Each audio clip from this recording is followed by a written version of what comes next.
So, because of the disaster that was the Kingdom of the Crystal Skull, I often hear people argue that there are only 3 Indiana Jones movies. They're wrong. There are only 2. Hit it! What? Which one doesn't make the cut? Isn't it obvious? Temple of Doom, of course. Oh my wild apricot. Why don't you like that one? Well, for one thing, it's made up of recycled, rejected scenes from Raiders of the Lost Ark. Okay, stop. Time out. What do you mean, rejected material? Okay, let me start from the top. Writing any kind of script goes through multiple stages, drafts, and rewrites. Makes sense. So, back in 1979, Lawrence Kasdan submitted his first draft for Raiders, and it was very bloated with additional plot points and so many other locations, events, and characters. Take this as an example.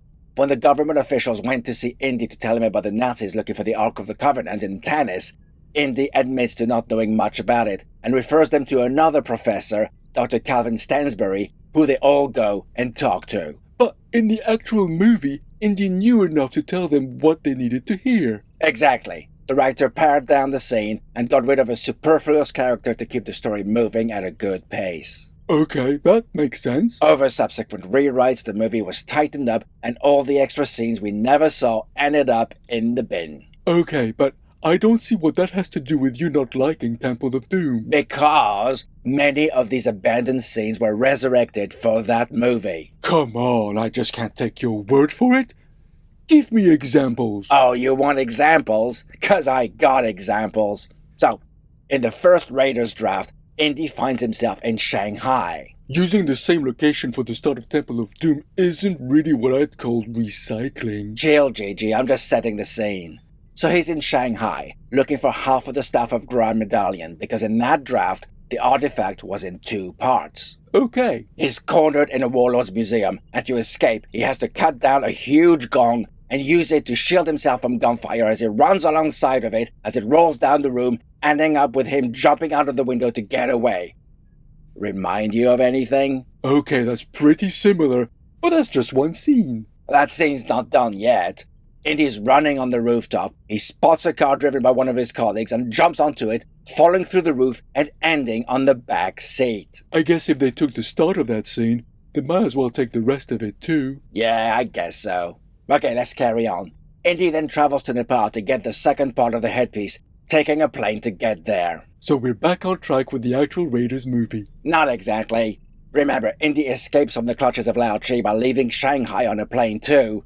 In the Raiders draft, he falls asleep, and when he wakes up, the plane's empty, about to crash into a mountain. That sounds familiar. With no parachutes on board. That sounds very familiar. And Indy resorts to grabbing an inflatable life raft, jumps out of the plane with it, lands on the snowy mountaintop, and eventually slides right to Marion's bar. Well, at least it was much more dangerous in Temple of Doom, with them falling down chasms and whatnot. Oh, come on, Gigi, be honest.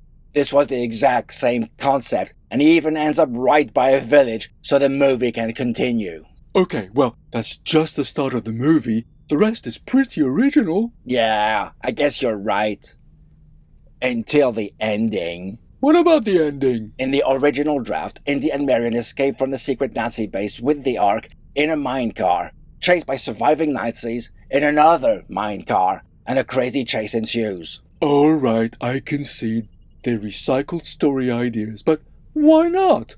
As Bob the Builder was fond of saying, reduce, reuse, recycle. Okay, I level with you. When I first saw the movie as a little chick, these 3 scenes happened to be the ones I felt were the most ludicrous, and it made so much sense to me when I later learned they had been written for Raiders, but dropped. Sometimes you have to cut good ideas to keep the story tight and make the movie even better. Killing the baby, you mean? Yeah. No. In this case, that baby was a misshapen, mutated one, and it was right moviegoers were spared its sight in 1981. I think you're being too harsh. Maybe.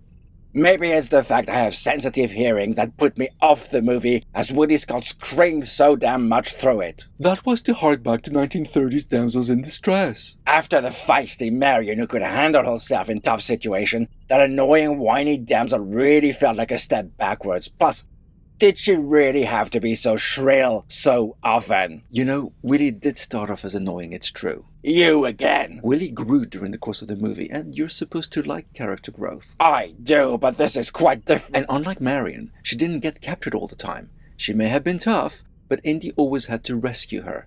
Whiny though she may have been, Boy, was she ever. Willie stuck by Indy's side during most of Temple of Doom. Well, do you know what was the worst decision that really ruined the movie for me? I have a feeling you're about to tell us. Why make it a prequel to Raiders?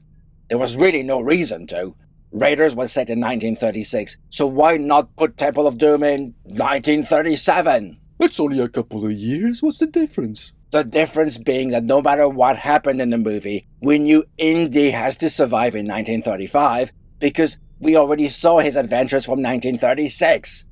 That one decision removed any sense of threat or tension from the movie. We knew he would survive being poisoned, falling down a plane, being impaled by a dropping ceiling, being turned evil, traveling down a mine like it's a roller coaster, falling down a rope bridge. There was no tension because we knew he would live to fight another day in Raiders. Oh, yeah. Now, contrast that with The Last Crusade. Most of that one was set in 1938, and we knew it was likely the last Indy movie anyway, so the stakes were super high. And there were many scenes where we thought maybe he's actually going to buy the farm. That sense of tension and care and concern for our hero is totally absent in Temple of Doom, making it a poor movie in my eyes. You certainly have a pretty unique point of view. Think so? Let's see what others think, eh? Feel free to express yourself in the comments, and I'll give you the response you deserve. Still talking about Indiana Jones, I see. Doc, you managed to ruin Raiders for me. I think you've done enough damage. Did you know that Great iridescent egg, here we go again. Did you know Temple of Doom was so violent it was instrumental in the creation of the PG-13 rating? Yeah, I knew that. But did you also know why there was so much gratuitous gore? Enlighten me. Rumor has it was because Lucas was going through a nasty divorce, so he channeled his anger and pain through the visual medium. Max, I see the scene where a guy has his heart literally ripped from his chest in a whole new light, hey? Indeed. Guess making a gory movie is cheaper than going to therapy. Instead of throwing money away, you make a bucket load. Indeed. Who needs therapists, hey? Hey, as the ship's counselor, I am taking that very personally. What are you gonna do about it, monkey boy? Hey, Doc, fancy recreating that heart ripping out of chest scene? Surrender!